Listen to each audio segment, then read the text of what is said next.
Let's give it up one more time.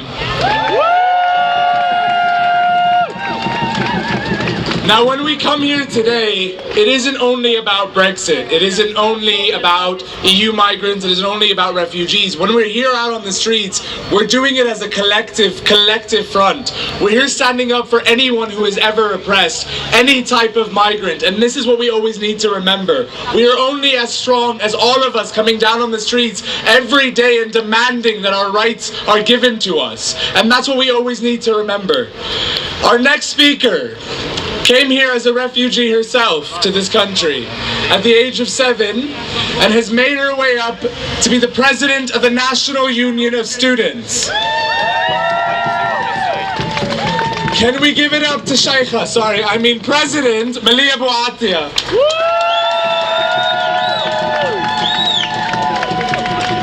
Assalamu alaikum. It's incredible to see so many of you here with such short notice as well.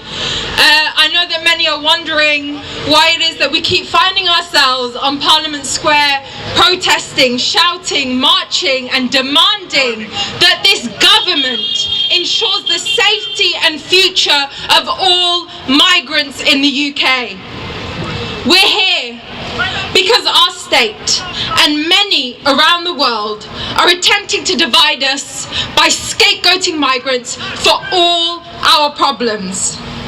As Parliament debates whether to continue in this path of xenophobic policies, it's our duty to be here every single time they do, so that they hear us very loudly and very clearly telling them that the colour of someone's passport, that somebody's nationality and ethnic group should not define their rights and freedoms. For a long time, those institutions have forced down our throats the notion that there is a good migrant and a bad migrant. The bad migrant, poor, works 2-3 jobs, came from a war-torn territory, came as a consequence of a natural disaster. Good migrant, the student, the businessman, middle class, wealthy. Now, after they led, both in the yes and no camps, the most racist and xenophobic referendum, they're using Brexit to show us what we have always known, that there is no such thing as the good or bad migrant, that we are all facing the brunt of these attacks. And this is why we have to fight any attempts of division and come out, stand firm and remain united. This is why we don't compromise on some borders. We say no borders at all.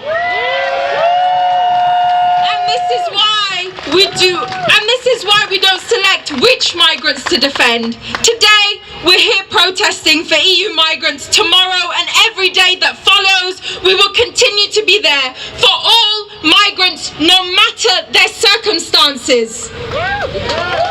So our work is cut out for us, because we need to be outside every detention centre and fighting every single deportation. We help build this country, we sustain it, and whether the government likes it or not, we are a part of it and we are here to stay. Thank you very much, and the struggle continues.